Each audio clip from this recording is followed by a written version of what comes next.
ಉಡುಪಿಯ ಕೂಸಮ್ಮ ಸಂಬುಶೆಟ್ಟಿ ಸ್ಮಾರಕ ಹಾಜಿ ಅಬ್ದುಲ್ಲಾ ತಾಯಿ ಮತ್ತು ಮಕ್ಕಳ ಆಸ್ಪತ್ರೆಯನ್ನ ವಶಕ್ಕೆ ಪಡೆಯಲು ಸರ್ಕಾರ ಸಚಿವ ಸಂಪುಟ ಸಭೆಯಲ್ಲಿ ಐತಿಹಾಸಿಕ ನಿರ್ಣಯವನ್ನು ತೆಗೆದುಕೊಂಡಿದೆ ಎಂದು ಉಡುಪಿ ಶಾಸಕ ರಘುಪತಿ ಭಟ್ ಹೇಳಿದರು.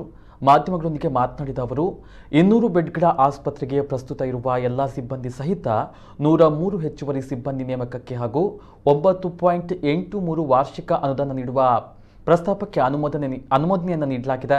ಮುಖ್ಯಮಂತ್ರಿ ಬಸವರಾಜ ಬೊಮ್ಮಾಯಿ ಹಾಗೂ ಆರೋಗ್ಯ ಹಾಗೂ ವೈದ್ಯಕೀಯ ಶಿಕ್ಷಣ ಸಚಿವ ಡಾಕ್ಟರ್ ಕೆ ಸುಧಾಕರ್ ಅವರಿಗೆ ಉಡುಪಿ ಜಿಲ್ಲೆಯ ಸಮಸ್ತ ಜನರ ಪರವಾಗಿ ಅಭಿನಂದನೆಯನ್ನು ಸಲ್ಲಿಸುತ್ತೇನೆ. ಜಿಲ್ಲಾ ಸರ್ಕಾರಿ ಆಸ್ಪತ್ರೆಯ ಕಟ್ಟಡದ ಶಿಲಾನ್ಯಾಸಕ್ಕೆ ಬಂದಿದ್ದ ಮುಖ್ಯಮಂತ್ರಿ ಬಸವರಾಜ ಬೊಮ್ಮಾಯಿ ಆಸ್ಪತ್ರೆಯನ್ನು ಸರ್ಕಾರದ ವಶಕ್ಕೆ ಪಡೆಯುವ ಬಗ್ಗೆ ಹಾಗೂ ಅತ್ಯುತ್ತಮವಾಗಿ ಭರವಸೆಯನ್ನು ನೀಡಿದರು. ಕೊಟ್ಟ ಮಾತಿನಂತೆ ಸರ್ಕಾರ ನಡೆದುಕೊಂಡಿದೆ ಎಂದರು.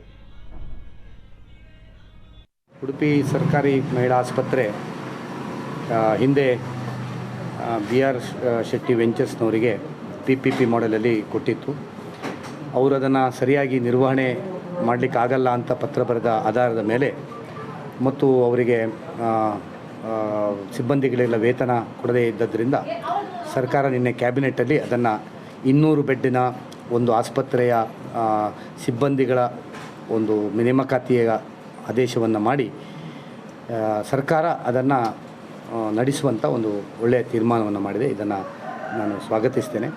ನಾನು ಸರ್ಕಾರಕ್ಕೆ ಈ ಒಂದು ದೊಡ್ಡ ಬಜೆಟ್ ಸುಮಾರು ವಾರ್ಷಿಕ 9.83 ಹೆಚ್ಚುವರಿ ಬಜೆಟ್ ಆಗುವಂಥ ಒಂದು ಇದನ್ನು ಮಂಜೂರು ಮಾಡಿದೆ. ಅದಕ್ಕೆ ಕೃತಜ್ಞತೆ ಸಲ್ಲಿಸ್ತೇನೆ. ಇನ್ನು ಇರುವಂಥದ್ದು ಈಗ ಇರುವಂಥ ವ್ಯವಸ್ಥೆಗಳು, ಈಗ ಇರುವಂಥ ಅವರು ನೇಮಕ ಮಾಡಿದಂಥ ಸಿಬ್ಬಂದಿಗಳ ಬಗ್ಗೆಯೂ ಸರ್ಕಾರ ಅವರ ಬಗ್ಗೆ ಮಾನವೀಯತೆ ನೆಲೆಯಲ್ಲಿ ನಿರ್ಧಾರವನ್ನು ತಗೊಳ್ಬೇಕು ಅಂತ ನಾನು ಅವರನ್ನೇ ಅಲ್ಲಿ ಕಂಟಿನ್ಯೂ ಮಾಡಲಿಕ್ಕೆ ಹೇಗೆ ಕಾನೂನಿನ ದೃಷ್ಟಿಯಲ್ಲಿ ಮಾಡ್ಬೋದು ಅಂತ ಹೇಳುವಂಥದ್ರ ಬಗ್ಗೆಯೂ ನಾನು ಚರ್ಚೆ ಮಾಡುವನಿದ್ದೇವೆ. ಮತ್ತು ಇನ್ನು ಅವರು ಮೇಂಟೆನೆನ್ಸಲ್ಲಿ ಬಾಕಿ ಇಟ್ಟಂಥ ಕ್ಯಾಂಟೀನ್ನವರು, ಲಾಂಡ್ರಿ ಅವರು, ಇವ್ರದ್ದೆಲ್ಲ ಬಾಕಿ ಇದೆ. ಇದನ್ನು ಒಂದು ಸರ್ಕಾರ ಮಧ್ಯಪ್ರವೇಶಿಸಿ ಅವರಿಗೆಲ್ಲ ಪರಿಹಾರವನ್ನು ಕೊಟ್ಟು ಅದನ್ನು ಹ್ಯಾಂಡ್ ಓವರ್ ತಗೊಳ್ಬೇಕು ಅಂತ ಮಾಡ್ತೇನೆ. ಆದರೆ ಉಡುಪಿಯ ಜಿಲ್ಲೆಯ ಒಂದು ಆರೋಗ್ಯದ ದೃಷ್ಟಿಯಿಂದ ಒಂದು ಯಡಿಯೂರಪ್ಪನವರು ಮುಖ್ಯಮಂತ್ರಿಗಳಾಗಿ 250 ಬೆಡ್ಡಿನ ಆಸ್ಪತ್ರೆಯನ್ನು ಮೇಲ್ದರ್ಜೆಗೇರಿಸಿಕೊಟ್ರು, ಜಿಲ್ಲಾಸ್ಪತ್ರೆಯನ್ನು.